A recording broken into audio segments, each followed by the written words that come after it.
mientras voy buscando, porque tengo 10 minutos antes de que me vengan a buscar.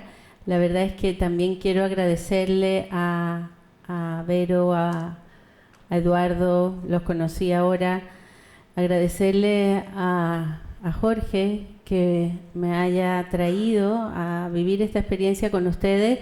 Yo sabía muy poco de adrenoleucodistrofia hasta que llegó Diego y Pablo no, Ignacio, y la otra mitad que sé de adrenoleucodistrofia lo he aprendido desde ayer acá con ustedes. Bueno, como yo creo que voy a ser bastante breve, gracias al doctor Martino, a todos los que han hablado, porque me adelantaron mucho todo que era necesario pues saberlo antes de que yo presentara esto. Nosotros conocimos a Diego cuando tenía 6 años y la verdad es que habíamos vivido esta experiencia de 2 pacientes que anduvieron mal no por el trasplante, porque el trasplante como procedimiento fue exitoso. Nosotros tenemos un equipo médico de 5 médicos, enfermeras, psicólogos, nutricionistas, infectólogos, que son un apoyo que nos han permitido realizar casi más de 400 trasplantes en niños, casi todos ellos con patologías oncológicas. Y la verdad es que hay todo un sistema de educación y de involucramiento de la familia que va a enfrentar este procedimiento. Pero también sabemos que las familias que nunca han pasado por una quimioterapia les cuesta más asimilar lo que es vivir un trasplante y lo que son los cuidados posteriores. Así que eso que dice Jorge es cierto, son familias que no solo entran con un niño caminando muchas veces, sino que se ven enfrentados a un procedimiento en donde en el camino pueden pasar muchas cosas y muchas de ellas muy, muy graves. Nosotros conocimos a Diego, sabíamos todos sus antecedentes. Diego tenía un estado presintomático, sabíamos lo de las imágenes, tenía un estatus, un performance excelente, así que nosotros no teníamos ninguna duda en lo que había que hacer. Diego llegó y en 3 semanas pudimos armar el trasplante. Yo creo que eso, vamos a hablar un poquito de eso. Estas eran sus imágenes. Esta fue la resonancia de febrero del año 2017 y la de octubre, como ya el doctor Martino también mostró y se han mostrado. Es fácil ver lo que estaba sucediendo, lo que había aparecido, quizás la imagen no se ve muy bien, y cómo la lesión había ido evolucionando. Y uno siempre, a nosotros los médicos nos preguntan ¿por qué un trasplante de células de la sangre para un paciente que no tiene una enfermedad de la sangre? Y yo creo que también lo hemos conversado y aquí está un poco la respuesta de lo que preguntaba Ana antes. El doctor Martino explicó cómo estas células madres son capaces de producir, las células madres de un donante sano, producir estas proteínas que o son enzimas que cortan, como en las enfermedades lisosomales de depósito, o son proteínas transportadoras como en la adrenoleucodistrofia, pero lo importante, y esto fue gracias a estudios hechos en animales, en ratones, es saber que esas células madre del donante son capaces de atravesar la barrera y producir pues todos estos cambios en el sistema nervioso central del paciente, que es lo que está afectado. Esto lo voy a saltar porque el doctor Martino lo mostró perfectamente bien y quiero pasar a la preparación de lo que fue el trasplante de Diego. Nosotros, como dijo Jorge, nosotros hacemos un HLA que lo mandamos a Alemania. Esto es para buscar antígenos de compatibilidad, que son los que median las reacciones, para evitar las reacciones de rechazo o de injerto contra huésped severas. Mi jefe dice, las sangres no fueron hechas para ser mezcladas, y la verdad es que ya hemos hablado del sistema inmune potente que tenemos nosotros para acabar con todo lo que no es nuestro. Entonces, nosotros necesitamos buscar un donante lo más compatible. ¿Por qué elegimos el cordón para Diego? Primero, por la disponibilidad. Un cordón está guardado, preservado. Nosotros tenemos acceso a una base de datos que tiene todos los registros mundiales de los 30 millones de donantes voluntarios que están caminando por la calle y que si los llaman, ellos van y donan, pero sabemos que eso tiene cierta latencia, porque si a cualquiera de nosotros en este momento nos llaman y nos dicen hay un donante y necesita tus células madre, uno tiene programado exámenes, viajes, compromisos, entonces no es llegar y decir, ya, mañana voy y dono. Estos donantes van a sus centros de donación en donde estén ellos no se trasladan, se les recolecta las células madre, hay un proceso que hay que hacer una evaluación del donante, repetir exámenes, saber que está sano, que no tiene infecciones, que no tiene SIDA, que no tiene nada que se pueda transmitir.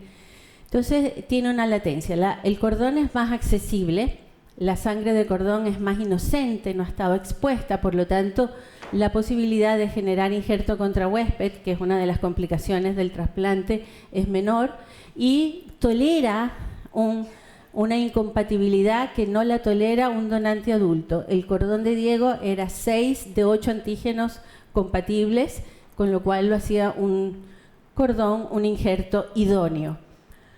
Nosotros le pusimos un catéter porque, como ya vimos, esto se infunde a través de la sangre y estas células tienen la inteligencia suficiente para saber que tienen que ir a anidarse primero a la médula, empezar a producir, a regenerar y después estas células, en el caso de los pacientes con adrenoleucodistrofia, van a actuar donde lo tienen que hacer. Hicimos un condicionamiento mieloablativo porque no queríamos correr el riesgo de que el cordón de Diego no prendiera, porque Diego tenía un sistema inmune robusto, él no tenía ninguna enfermedad a la sangre, así que teníamos que abatir todo su sistema inmune. Y nosotros ahora no estamos usando busulfán, que es uno de los medicamentos más tóxicos en el condicionamiento, lo cambiamos por un régimen de condicionamiento que, siendo mieloablativo, es bastante mejor tolerado. Infundimos. Una de las limitantes que tiene el cordón es que depende mucho del tamaño del paciente que lo va a recibir, porque un paciente de 30 kilos, los cordones son limitados. La sangre de cordón se extrae de la placenta de madres que tienen sus bebés y donan su placenta para que guarden esas células madre para el que los necesite. Y esa placenta se punciona y se extrae una cantidad de sangre que es limitada. Y esas células alcanzan muy bien para pacientes hasta 20 o 30 kilos. El cordón de Diego era bastante bueno, por lo tanto le dio una dosis de células que es ideal, idónea, ¿ya? De células madre. Este fue el día del trasplante, el doctor Barriga es el jefe, yo soy aquí parte de un equipo de gente muy comprometida, muy valiosa y con mucha experiencia. Debo decir que el doctor Barriga, jefe de la unidad, fue no solo el primero en hacer trasplante en adrenoleucodistrofia, sino el primero en hacer un trasplante de progenitores en Chile. Así que es un orgullo y un honor trabajar en un equipo como este. Hicimos la prevención del injerto contra huésped. Diego tuvo una evolución excelente, no le pasó nada, no dejó de comer, cosa que nosotros vemos que los niños a veces requieren nutrición enteral. Recibió 3 transfusiones durante todo el periodo de la baja de sus defensas, lo cual también es récord, creo. Y las células empezaron a aparecer en la sangre a los 12 días del trasplante, lo cual también fue una recuperación muy rápida para un injerto de cordón, que generalmente trae menos células que cuando usamos un injerto de un donante adulto. La evolución los primeros meses, él tuvo, como dijo Jorge, una enfermedad de injerto contra huésped muy leve, pero que requirió igual uso de prednisona, de corticoides. En el día más 120, que era 3 meses del trasplante, empezó con tos, hizo una sinusitis que se trató con antibiótico y nosotros hacemos ahí una primera evaluación de cómo va la reconstitución inmune, midiendo una subpoblación linfocitaria que nos dice cómo están los linfocitos T, que son los que se encargan de defendernos de infecciones. Los linfocitos T son súper importantes en la defensa de reactivaciones virales, como hablábamos del citomégalo, ¿verdad? De hecho, Diego hizo una prevención de citomégalo porque los pacientes que se trasplantan con sangre de cordón tienen una reconstitución inmune mucho más lenta. Diego había estado, creo que, expuesto al virus del citomégalo y los cordones generalmente no traen ninguna protección contra el virus del citomégalo, así que con Diego hicimos lo que hacemos con todos los niños trasplantados de cordón, les medimos molecularmente si aparece el virus antes de dar síntomas para tratarlos precozmente. Y ya está. Y con esta, gracias a Dios, no hemos tenido ya desde hace más de 10 años ninguna fatalidad por la reactivación del virus del citomegalo. A los 3 meses Diego tenía 22 linfocitos T, lo cual era súper bajo. Lo normal es más de 300, así que sabíamos a lo que nos estábamos enfrentando. Al día más 134 la tos siguió, cuando lo examinamos tenía sonidos en sus pulmoncitos, le hicimos un escáner y ahí se ven estas lesiones que son justamente las que hablábamos, no sé si se ve aquí, a ver, esto que son engrosamientos cilíndricos de todo lo que es la vía aérea, y estos son bronquiectasias que tienen riesgo de infectarse. Le hicimos un cultivo, apareció una bacteria, así que tuvimos que hacerle tratamiento antibiótico. Lo vieron los broncopulmonares y dijeron esto puede ser una forma de enfermedad injerto contra huésped de tipo pulmonar. Complicaciones propias del trasplante. Esta fue su resonancia de cerebro a los 3 meses, donde se veía que la lesión permanecía igual, al menos. Diego siguió su evolución a los 180 días y volvimos a medir su reconstitución inmune y nos llevamos la buena sorpresa de que había mejorado muchísimo el valor de los linfocitos T. El cuadro pulmonar mejoró. De hecho, él hasta hoy en día se mantiene en tratamiento con los broncopulmonares, con acitromicina preventiva, montelukast, inhaladores. Empezó a tener una reactivación de las lesiones de enfermedad injerto contra huésped a nivel de la piel, que se trataron con corticoides, y a los 6 meses nosotros empezamos a bajar la ciclosporina, porque estos niños dejan de recibir ciclosporina y llega un momento en que ya hacen una vida normal con una sangre que es del donante. De hecho, a Diego le hicimos un quimerismo después del trasplante y toda su sangre es del cordón. El resto de su cuerpo es de él, pero su sangre es del cordón. Y planificamos la resonancia. Sin embargo, a los 8 meses, el día más 40, Diego llega al control con equimosis, moretones y manchitas rojas. Le hicimos un hemograma y encontramos que tenía un recuento muy bajo de plaquetas, y esto es lo que se conoce como un púrpura trombocitopénico inmune post-trasplante, que la verdad es que es una entidad que está bien definida y categorizada. Es una de las complicaciones también que pueden tener, especialmente los trasplantes con sangre de cordón.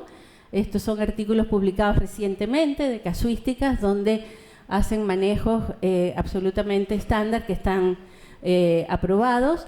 Nosotros partimos con el uso de inmunoglobulina, que es una manera de engañar al sistema inmune y que resulta en los púrpuras de otro de los niños sanos, pues que nunca se han trasplantado. Inicialmente Diego tuvo una buena respuesta, pero al mes el recuento de plaquetas bajó a 0, así que ahí ya no lo pensamos más y usamos un anticuerpo monoclonal dirigido contra los linfocitos B, que son los que producen estos anticuerpos que atacan las plaquetas. Y todo esto está caliente, está reciente. Antes de la segunda dosis de rituximab, Diego ya tenía 71.000 plaquetas, y la buena noticia de esta semana es que ya va por 115.000. Y tuvimos otra buena noticia, le hicimos la resonancia post-trasplante, esto fue ahora el jueves, y la resonancia sigue estable. Lo vieron sus neurólogos, o sea, el equipo de neurología que lo ha tratado. Diego llegó de una forma con un score bastante bueno. Sin embargo, él tenía inicialmente una disminución de los reflejos que en la evaluación de ahora están absolutamente normales. Y bueno, esto para terminar es la publicación que hizo la doctora Duke, el equipo de la doctora Kutzberg del equipo de Duke, donde ellos vieron específicamente cuál ha sido la evolución de 169 pacientes trasplantados con sangre de cordón, con distintos tipos de leucodistrofias. Vieron las 3 más frecuentes, y esto es lo que sucede, las curvas de sobrevida. Esto es lo que sucede con los pacientes presintomáticos, que la sobrevida libre de enfermedad, la sobrevida libre de evento, el evento es la muerte o alguna discapacidad severa es bastante buena, sin embargo, los pacientes sintomáticos ya la sobrevida es menor en todas las leucodistrofias. Bueno, yo quiero solamente dejar aquí 3 mensajes de lo que yo me llevo de este día y medio de compartir con ustedes. El primero es que veo realmente la necesidad de darle una voz a esto. Pasaron 2 cosas muy interesantes mientras preparábamos esta presentación. La residente de pediatría, que le pedí que me ayudara a preparar el caso, no sabía lo que era una adrenoleucodistrofia, no sabía. Y se motivó tanto, conoció a Diego, conoció la historia y ella va a publicar el caso de Diego en una revista médica, y yo creo que esos son pequeños granitos de arena que suceden. Ella estaba tan motivada que fue donde los neuroradiólogos y les dijo, miren, hay un score que es el score de Loes, que yo quiero que se lo apliquen a Diego y a los niños que vengan después. Los neuroradiólogos dijeron, ¿qué es esto? A ver, veamos, así lo vamos a hacer. O sea, creo que son granitos de arena. Lo segundo es, yo creo que la idea es que estos niños, sus niños, tengan el día de mañana disponible lo que sea necesario, terapia génica, trasplante, donante, centros con experiencia. Ojalá podamos tener todo a mano para elegir la terapia que se aplique a cada niño. Yo creo que cada terapia tiene un espacio y es ver el paciente, en qué situación está, en qué situación económica están.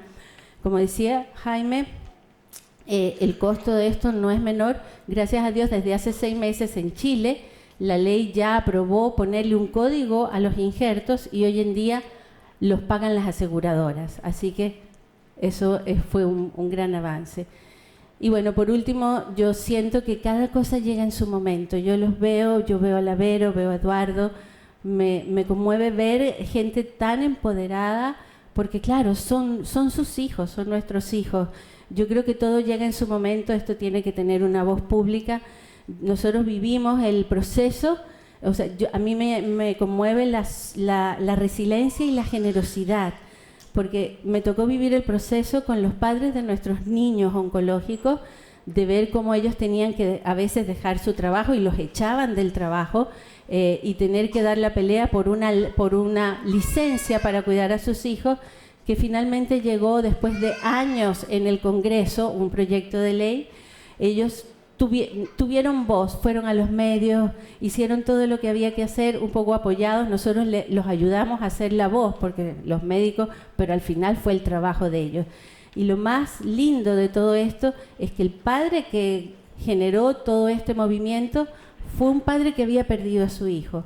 Él, a pesar del dolor, pudo levantarse y saber que no le iba a servir a él, pero que le iba a servir a los que venían después. Así que mucha suerte, ¿no?